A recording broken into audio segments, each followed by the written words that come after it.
programa livre para todas as idades.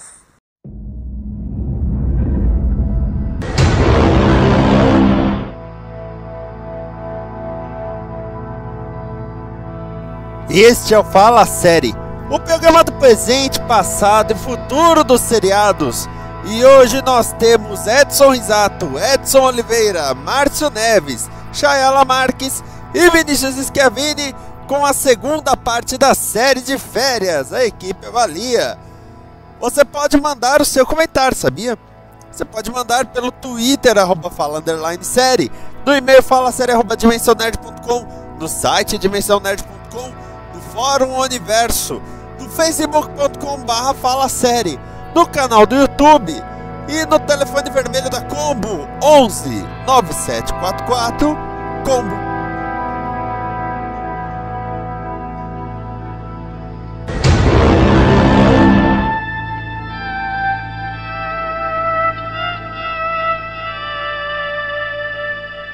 Vamos para um quadro muito rápido, uma parte muito rápida que são, tá assim na pauta, hein, gente? Séries que só o Esquias assiste.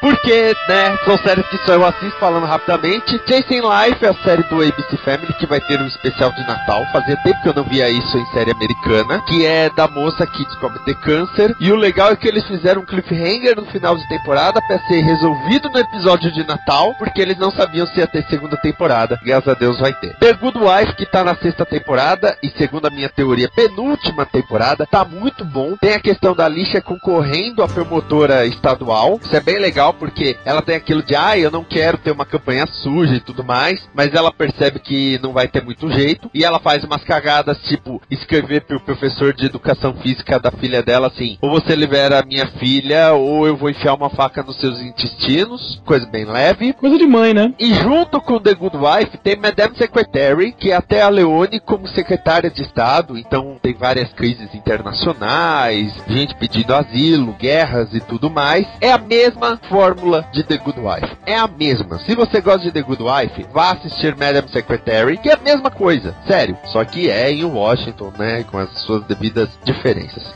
Mas os produtores estão ligados? São os mesmos? Não, são diferentes. The Good Wife era produzida pelos irmãos Scott, Ridley Scott e Tony Scott, né? Agora só um deles. E pela Michelle King e pelo Robert King. O produtor é um irmão, antes eram dois. Exatamente, né? Um irmão, uma loucura. Já Madame Secretary é criada pela Barbara Hall, mas é produzida pelo Morgan Freeman. Nossa. Ele botou a graninha dele ali também. E tá bem legal. Parenthood, da NBC, está em sua última temporada. Acho que a NBC percebeu que tinha um elenco, tinha um público firme assistindo a série, e ao invés de cancelar, deu uma última temporada. Mas a verdade, poderia render mais. Parenthood tem uma audiência muito mais estável do que a maior parte da programação da NBC. E eu acho que o pai da família, né, o Zeke, vai morrer no final da série. Estão cantando essa bola aí. E fizeram uma menina virar lésbica na última temporada. Ela acordou lésbica, sim. É que ela foi pra faculdade, né, experimentou coisas, né. Até ela e eu conhecemos mulheres que foram pra faculdade e decidiram, né, viraram assim e falaram, tá aí, vamos chupar uma vagina. E aí... O Risato foi pra faculdade e não virou lésbico. Mas é o Risato. Acontece, gente, acontece. The Nick. Eu, na verdade, virei lésbico na faculdade, tava no mute. Agora que eu percebi. Parabéns pra mim. Mas eu virei lésbico na faculdade. Foi lá que eu descobri que gostava de mulher. Tá. Bom. Eu era simplesmente assexuado antes.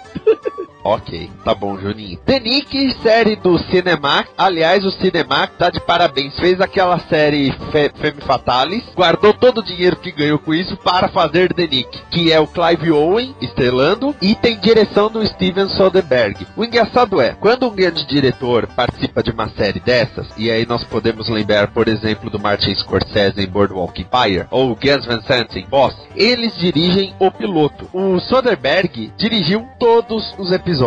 Ele tem toque? Deve ser. Então são 10 episódios. Mostra o Knickerbottom, um hospital em Nova York, no ano de 1900. Então eles ainda estão tentando desenvolver a técnica da cesárea, por exemplo. E o Clive Owen é o cirurgião-chefe. E tem várias questões, por exemplo, do aborto, médico negro trabalhando no hospital. Onde arrumaram um médico negro na virada do século? Pois é, né? É que ele era filho da cozinheira do dono do hospital. Aí Aí mandaram ele pra estudar medicina na Europa. Ah, tá. Aí faria mais sentido. Então é muito bom, mas é muito nojento, gente. É sério. Peraí, só porque tem um negro na série, que preconceito é esse? Não fale isso porque somos todos negros. É porque, por exemplo, logo no primeiro episódio eles vão fazer uma cesárea e aí eles abrem a mulher e eles começam a retirar os órgãos dela, tentando mantê-la viva. Era terrível, eles só conseguem desenvolver a técnica no final da temporada já. A gente já tá falando de Marvel's Agents of S.H.I.E.L.D.? Não, ainda não. Não, eu tô meio perdido nesse episódio. Saiu uma série que o Thiago Marques jamais veria, porque né, ele tem nojinho. De heróis da Marvel? Ah, tá falando da outra série. Se ele tivesse nojinho de heróis da Marvel, teria um pequeno problema com o apelido. É verdade, Bial. Fala pra assistir Forever. Forever também tem umas cenas de IML também que são agressivas. Bem, às vezes eu tava assistindo House e o Thiago, tipo, saía do quarto e não queria ver as cenas de House. Quando o House falava, não é lupus, ele, oh meu Deus, que poder. Ai, que nojo, não é lupus! Ele colocava as mãos na cabeça e ia correndo. Não, quando o House errava o segundo diagnóstico. Strange Empire é uma série da CBC do Canadá. Gente, sério, que série parada. É uma série que fala de uma parte da colonização do Canadá. E foca em 3 mulheres. Uma perdeu o marido marido tá nas últimas. E o marido é o dono do vilarejo lá. Ele manda em todo mundo. E essas 3 mulheres meio que se unem pra tentar derrubar esse cara e começar a vida no Canadá, né? Naquele pedacinho do Canadá ali. Isso é pior, né? A série podia retratar a independência do Canadá. Ia durar bastante. A série é instigante, principalmente uma das moças é médica e ela possui muita habilidade de estudo médico. Só que naquela época, é claro, o marido dela tinha que assinar todos os trabalhos dela porque ninguém ia admitir ser tratado por uma mulher. Aí eu pergunto, você sabe o significado da palavra instigante? Não, eu achei instigante, mas o ritmo da série me desanimou. E Downton Abbey, né, que está na sua 5ª temporada, e teve uma cena muito engraçada recentemente, porque a nossa presidenta Dilma revelou que estava assistindo na Netflix e comentaram com ela o final da 3ª temporada. E ela virou e falou, mas eu estava vendo a 2ª. Soltaram spoiler pra presidenta. Dalton Abbey. Essa lance do spoiler da presidente teve até um outro momento que eu fui dar uma outra entrevista ou uma coletiva, uma coisa assim, ela comentou, e eu já encomendei o DVD, por causa de questão de spoilers. Dalton Abbey, eu sentei no sofá com a Amanda lá, quero muito assistir, me falaram que falar de guerra e tal, não sei o que. Falei, putz, você tá com cara de novela. Aí sentei com ela no sofá, assim. Os primeiros 20 minutos eu falei, bom, vou tirar um cochilo, quando você cansar de ver, você me acorda, a gente vê outra coisa. E ela assistiu os 3 episódios e ficou gamadaça na série, assim. Quem curte literatura tipo Jane Austen, tipo eu, vai curtir porque é bem relacionado aos dramas e tal. Eu curto Bernard Cornwell. Então não. Só que ainda tem, assim, umas coisas mais, vamos dizer assim, mais picantes. Assim, quem curte novela das 6? Não, pai, é melhor que a novela das 6, vai. O Cabo e a Rosa. Mas... é uma novela das 9, vai. Mas eu acho bem interessante as relações familiares ali que mostra. Eu só assisti a primeira, gostei demais, mas eu acho que, em especial, é uma questão bem, assim, das relações, a questão histórica, a maneira de desenvolvimento das pessoas e de como é que cada coisa era concebida num momento específico da história. É bem interessante de ver isso. Por falar em questão histórica, uma foto de divulgação da atual temporada tinha uma garrafa plástica com água ao fundo. É 1925, eu acho, que se passa a atual temporada. Então, perceberam que não poderia haver uma garrafa d'água ali, criticaram pra caramba. Aí os atores fizeram uma foto todos segurando uma garrafa d'água numa atitude meio, vão te catar. Mas é claro que foi muito sutil, né? Porque são ingleses. O mais legal é o começo da série, porque mostra assim, acho que é 11 de abril de 1910, aí aquela correria, vê o jornal, oh meu Deus, eu não acredito que isso aconteceu, não sei o que lá, e a minha mãe virou pra mim e falou assim, nossa, o que será que aconteceu nessa época pra ver tanto, né, tanta comoção? Eu falei, foi a fundação do Santos, mãe. Mas não, foi a fundação do Titanic. E a temporada tá boa, considerando até que a série perdeu um dos protagonistas na 3ª temporada, ela soube reverter isso muito bem, porque o ator pediu pra sair da série. E a série soube sobreviver sem Disney, ele tá de parabéns aí. E é um grande sucesso da Downton Abbey, principalmente a Meg Smith, que é aquela velhinha, ela é tipo a Betty White, né, nos anos 20. É a velhinha que fala o que pensa. Eu tava lembrando, tem um episódio de How I Met Your Mother, que meio que tira onda, assim, de pessoas que viram fãs de Downton Abbey. Sim, porque o Marshall e a Lily ficam fãs. O Ted também, só que o Marshall e a Lily combinam que eles só podem assistir juntos, só que a Lily começa a trabalhar e nunca tá em casa pra assistir com ele. E aí o Ted pega e faz o Marshall assistir com ele. E Homem de Ferro 3 também. É o motorista do Tony Stark. Ah, sim. Que volto a dizer, está engessado dos pés à cabeça e por isso não pode se mexer. E é por isso que ele assiste Downton Abbey. Agora a parte de animes e cartoons, tem um monte aí que, eu sei que um existe, os outros eu não tenho a mínima ideia, eu sei que um é infinito. Então vamos lá, vamos falar primeiro de Star Wars Rebels. Pra quem perdeu o ouvinte, houve um programa comentando o piloto de Star Wars Rebels. Tá, e eu só tenho a dizer que 5 episódios depois o Darth Vader ainda não apareceu e eu tô muito chateado. Mas tá prometido, vai aparecer aí mais pra frente nos episódios. Você tá em dia, Edson? Eu tô em dia. É que nem o Homem de Ferro e Agents of Shield, né? Eu também, mas eu sincronizei com meus amigos aqui a minha menstruação, eu também tô em dia agora. Tristeza. Foda. Vai chegando essa hora da noite, as casas vão decaindo. É, tamo notando. Ai, Jesus, não, eu devia estar dormindo. Não tem nada a ver com Jesus, infelizmente. Devia estar jantando, devia estar dormindo, mas eu estou vendo essa piada.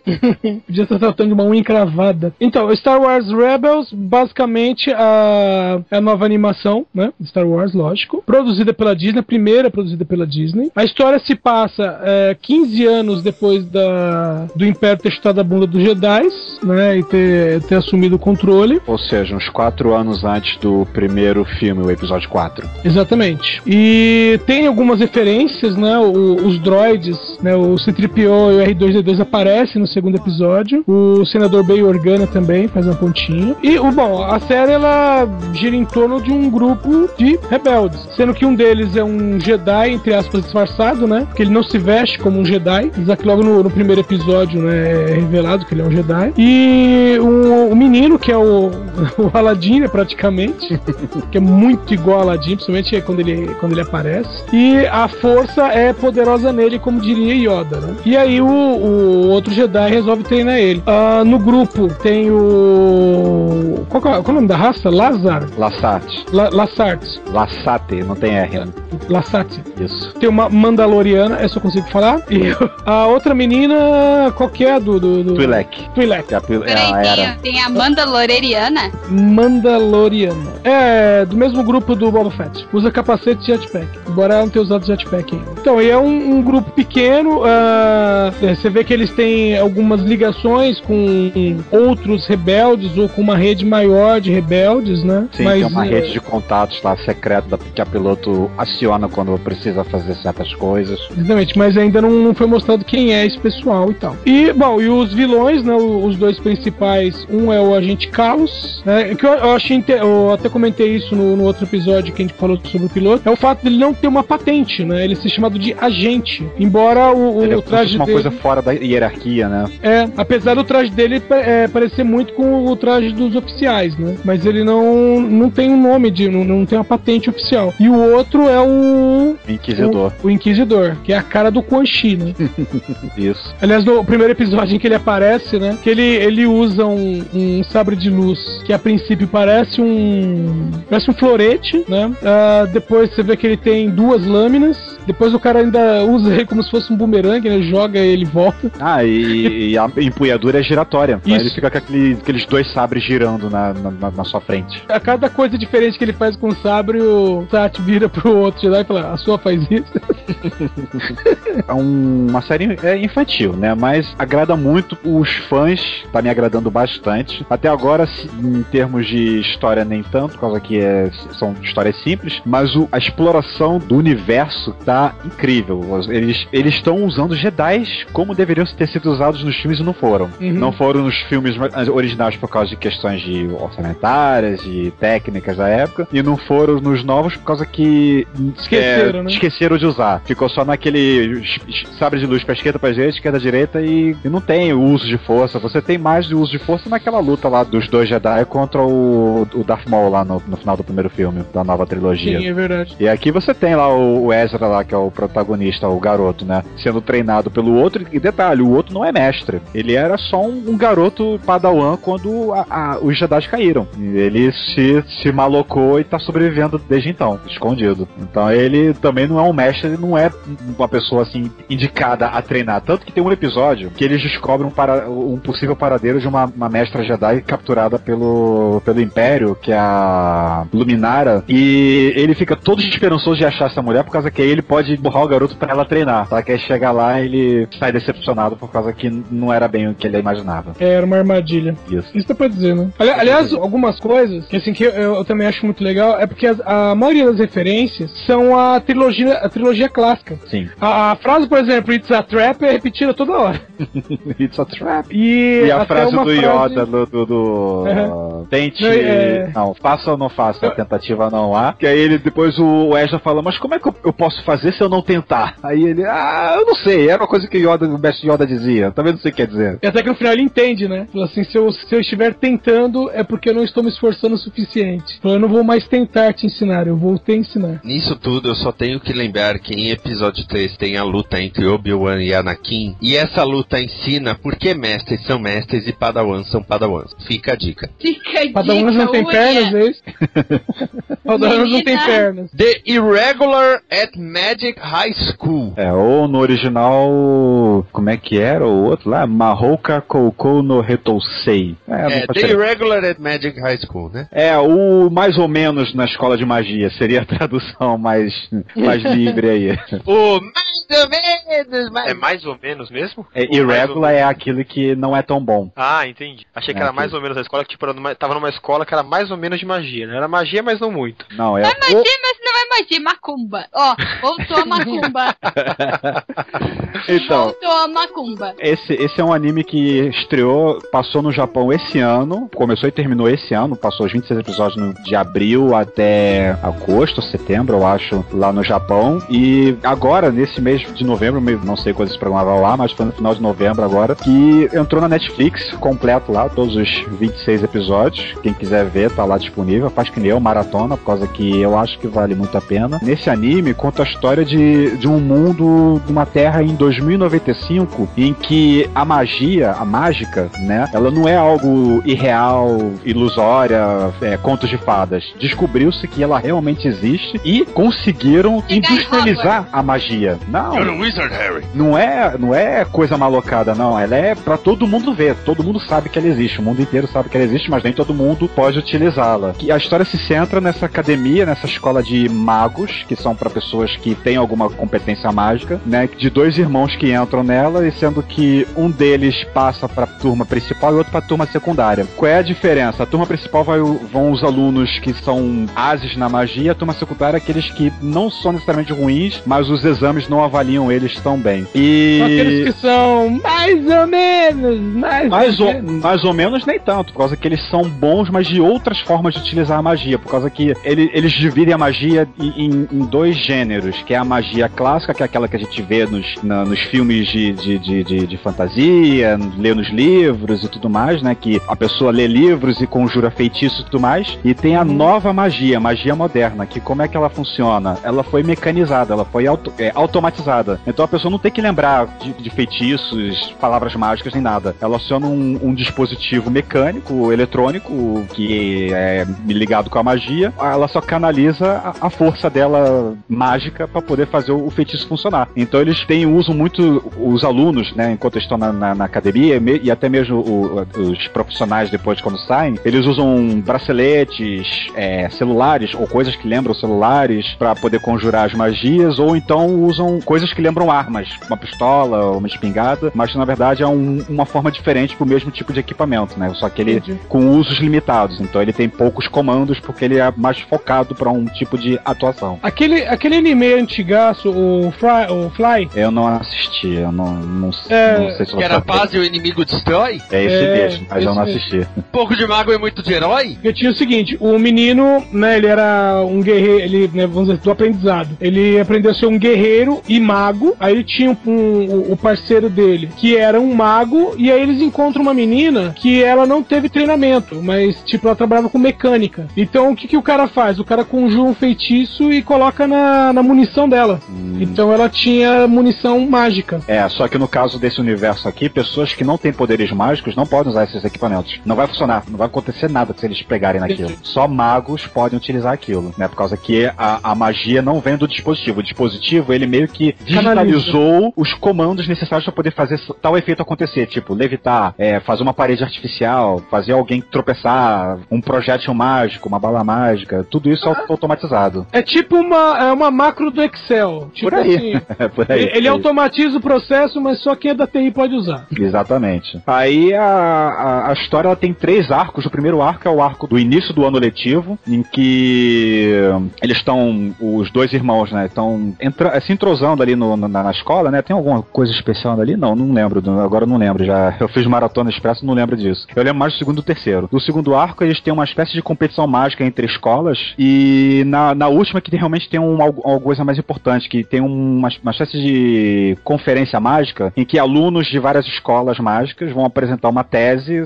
para usos teóricos da magia que não existe no momento. Então eles fazem uma tese para dizer que a magia a gente pode usar para tal coisa, né, para usos civis, por exemplo, porque atualmente nesse mundo, os magos, depois, todos os alunos que entram ali nessas escolas são todos filhos de casas importantes, praticamente, e todos, quando saem dali, ou vão para forças de defesa, por causa que o Japão, em 2095, pelo visto, ainda não tem exército, ainda tem só forças de defesa, ou vai pra polícia e um ou outro fica na esfera civil, não entra pra atuação militar ou policial. Porque eles tentam, por exemplo, fazer uma conferência para poder mostrar usos, por exemplo, para gerar energia, canalizado e iniciado por processos mágicos, coisas do tipo. E tem um ataque de estrangeiros tentando roubar conhecimentos mágicos para poder fazer usos, tipo espionagem industrial, só que como quase uma mini guerra acontecendo para poder roubar na marra esses conhecimentos. Entendi. Eu gostei bastante da série, achei ela bem intrigante, por causa que o personagem, os 2 principais, a garota, vocês que são 2 irmãos, um menino e um menino. A menina, você já sabe desde o início que ela é boa em magia e tal, e o menino, ele meio que esconde alguma coisa, e ao longo da série você vai descobrindo que ele não é que ele seja incompetente, é que o sistema de avaliação de magia para poder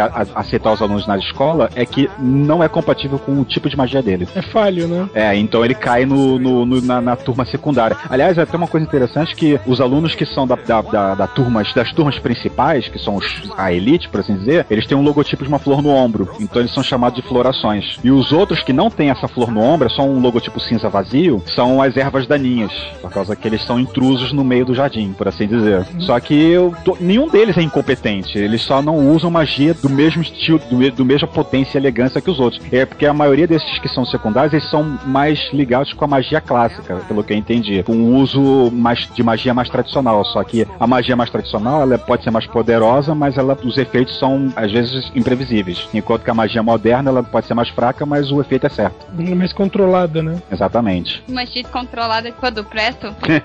Não chega a esse tanto. Eu pergunto, na série tem algum... Você falou que é uma escola, né? Sim. Tem algum antagonista, assim, tipo um inimigo supremo que eles têm que enfrentar em algum momento? Não, mas tem algumas coisas que... Eu não sei se o anime vai ter uma segunda temporada, não tem nada a respeito que eu tenha lido. Eu sei que ele é baseado em livros e vários mangás, alguns ainda em andamento, são as histórias paralelas, mas esse arco desses protagonistas eu não sei se segue. Mas não tem um grande antagonista. O que tem é uma União Oriental, como eles chamam, que seria China, Rússia, sei lá, Mongólia, que seria o países estrangeiros que são inimigos, assim, numa espécie de guerra fria mágica do Japão, né? Mas na escola em si não tem tem personagens que antagonizam o mocinho, né? O protagonista. Por quê? Porque apesar dele ser uma erva daninha, aliás, esse termo é até proibido na escola, mas os alunos usam entre eles livremente, sem ligar pra isso. Ele, apesar dele ser um aluno da turma secundária, da turma inferior, por assim dizer, ele é apontado pro conselho escolar, né? Pro conselho estudantil, que só era formado por esses das turmas principais, né? E gera uma rixa ali. Como é que pode? Porque ele é uma erva daninha, ele não tem nada que fazer aqui, só que ele se mostra extremamente competente para desempenhar lá a função dele, que ele, no caso, eles conseguem achar uma brecha no sistema lá das regras do conselho escolar, do Grêmio, né, no estudantil, que não há nada que impeça a entrada de alunos das turmas 2, que é as turmas secundárias, pra equipe de segurança, por causa que, como eles são magos, eles são armas, né, eles são armas vivas. Então, qualquer briga entre dois magos pode ser fatal. Então, tem alunos que são mais gabaritados para poder servir de segurança da escola, porque são os monitores, né, são os monitores. Então, eles apartam qualquer atrito entre dois alunos que possa dar problema, quando tem magia envolvida no caso. Eu pensei bem interessante, eu achei bem legal. O problema é que ela tem muitos termos técnicos inventados, naquela pseudociência mágica,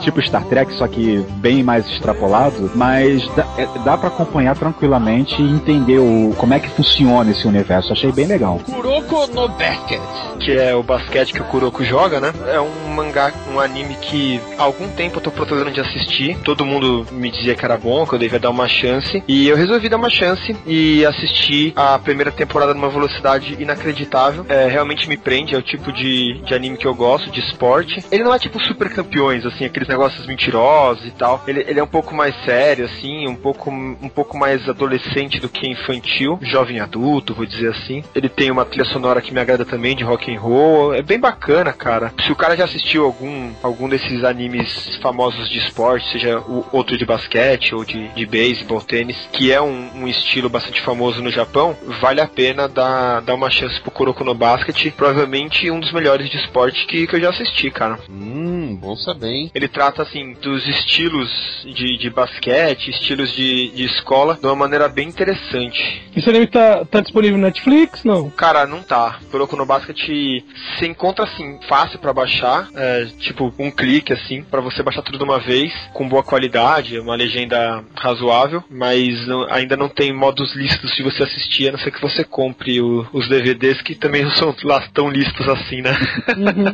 Mas nos AnimeTube da vida tem? Tem sim, cara. É bem famoso, a galera tem um hype bem grande dentro desse pessoal que gosta de anime de basquete ou de esporte em geral, né? Aí nós temos Hunter vs Hunter. Não, é Hunter x Hunter. O X, os japoneses adoram fazer isso. O X não tem pronúncia, ele é só pra separar uma palavra da outra. Eu vou te falar, viu? Tanto que todos os títulos dos episódios são separados em 3 partes, com uma parte, um X, outra parte, um X, outra parte. E o X não se pronuncia, ele é só pra um separador mesmo. Então é Hunter x Hunter. É coisa de japonês. Os japoneses adoram zoar, né? Tem um anime, um mangá da Clamp, que ele se escreve XXX Holic, mas nenhum dos 3X tem pronúncia, é só Holic, pra você ver como é que funciona a cabeça japonês. Eu já vi, inclusive achei, nossa, isso deve ser meio pornô. É a história do Gon Frex, o nome do protagonista, um garoto de uns 12 anos por aí, que sai lá da casa dele, lá no meio do nada, na Ilha da Baleia. Ele veio da baleia, ele não foi pra baleia, pra se tornar Hunter. O Hunter é um termo genérico pra qualquer pessoa que busca algo, né? Ela tem o objetivo de buscar alguma coisa, né? Seja caçar um animal, seja caçar criminosos, ou caçar uma receita ultra rara de algo ultra delicioso que quase ninguém tem por aí. Ele é um Hunter gourmet, por exemplo, né? Tem vários gêneros de Hunter. Por que ele quer se tornar Hunter? Porque ele descobriu que o pai dele, que largou ele lá pra ser criado pela tia, quando bebê, é um Hunter, e deixou um desafio pra ele. Se você quer me encontrar, se torne um Hunter e venha e me ache, né? E é o que ele vai fazer. Então ele sai no mundo pra poder se inscrever na seleção de Hunters, de caçadores, pra poder tentar ter como objetivo encontrar o pai dele. Aí ele tem lá várias aventuras pra poder chegar no local da prova, e no local da prova ele faz amizade lá com outros 3 personagens que vão ser personagens relativamente importantes, apesar de não serem, 2 deles pelo menos não serem recorrentes, né? Eles aparecem, depois eles somem quando precisa, mas tem um lá que é o melhor amigo dele lá, que é o Killua, e eles ficam viajando mundo afora depois de se tornar Hunter pra poder tentar achar o pai do Gon, tendo vários arcos aí. Eu só fiquei lamentando que a Netflix ainda não tem o anime completo. Ele encerrou agora em setembro desse ano, né? E a Netflix tem o equivalente até mais ou menos o meio do ano passado, então tô esperando ainda a conclusão, mas é outro anime que eu recomendo. Quem tem Netflix pode ir lá ver. Eu devorei. Eu agora tô com uma franquia absurda de 3G aqui no celular, direto, indo e vindo no ônibus assistindo 1, 2, 3 episódios, o que desse pra assistir na viagem. Muito bem. Eu tava pensando no Hunter x Hunter, eu fiquei pensando em Monday. Kotora-san. Então, Kotora-san é um outro anime da Netflix. A Netflix, ela tá entrando com vários animes. Ela não tem um repertório tão gigante assim quanto um Crunchyroll, até porque o Crunchyroll ele é dedicado a isso. Mas a cada semana, assim, na média, tá entrando um anime novo e eu tô pegando pra assistir e eu tô gostando um ou depois do outro. Esse Kotora-san é um anime bem light, ele é um anime bem leve, assim, ele é o que as pessoas que assistem animes classificam como slice of life, ou seja, um pedacinho de cotidiano, de dia a dia, né, de coisas, a princípio, corriqueiras, né, vida escolar, basicamente, que a gente acompanha ali a história de uma garota, a Kotora, que é a personagem título, que ela tem um problema, pra ela pelo menos. Ela consegue ler a mente das pessoas, só que pra ela, ouvir a mente das pessoas é tão natural quanto ouvir a pessoa falando, então ela reage ao que a pessoa tá pensando como se a pessoa tivesse falado e nem se dá conta disso, né, a princípio, se ela estiver distraída. E ela começa a afastar as pessoas e ninguém fala com ela no colégio, os pais largam a mãe larga ela com o avô, vai embora, né, aí a história do anime começa com ela entrando num colégio novo, com pessoas novas, e ela fica na dela, não quer se meter com ninguém, por causa que ela não quer afastar as pessoas, então ela já aproveita, já se isola pra não se entrosar. Só que tem um personagem que ele não liga pelo fato dela poder ler os pensamentos e não desgruda dela, e fica sempre acompanhado dela ali, tentando forçar uma amizade com ela e tudo mais, e segue por aí. É um anime bem light, um romancezinho ali leve entre os dois protagonistas, né, e acompanha o dia a dia dela nessa escola, formando uma amizade, amigos que ela achou que nunca ia ter na vida. Exato. Em que episódio que tá One Piece? Boa pergunta. 590, talvez? Cara, eu tô acompanhando no mangá já, na real. E eu assisto o anime quando é de algum mangá que me interessa muito ver a luta e tal. Então, deixa eu confirmar aqui. Porque tá com tanto filler assim? Não, o anime não tem filler. Tá com bem pouco, cara. Quando tem 2 episódios, assim, é bem curtinho os fillers dele, não é nada absurdo não, cara. Eu já devo ter falado dele outras vezes, na real, porque eu assisto isso há uns 5, 6 anos. Tá no 671. 671, você multiplica aí por 20, aí você vai ter quantos minutos você já assistir de One Piece na minha vida. Então ele tá agora numa fase onde os personagens eles estão começando a descobrir mais os segredos do mundo, porque é impressionante o tamanho do mundo e o quanto eles podem explorar, e até é um negócio interessante porque o gibi ele tem que se rebutar e ele precisa a todo momento repetir plots e vilões, né? E o One Piece tá no 671 semanalmente aí também, e não consegue não se repetir. Se bem que é anime, né? Então eles param na frente do outro e ficam gritando por 2 páginas, o que facilita bastante que você tenha uma continuidade infinita, né? Mas eu acho que a única coisa que eu consegui assistir por tanto tempo, cara, eu tô assistindo isso há mais tempo que Doctor Who, assim, é bem assustador, tá ligado? A regularidade é maior, né? Porque Doctor Who tem 3 episódiozinhos e acaba rapidinho, e One Piece toda semana sem parar, né? Eventualmente fica uma semana sem. Até hoje eu acho divertido, são 20 minutos que eu espero chegar, assim. Não fico mais maluco como ficava no começo, pelo dia, de chegar o dia e tal pra assistir, mas ainda são 20 minutos divertidos da minha vida. A equipe dele do barco aumenta, as histórias de todos os piratas inimigos dele são contados, porque eles viraram piratas, aprofundam em cada personagem, então você sente cada perda, você sente cada vitória, assim. É bem divertido, cara.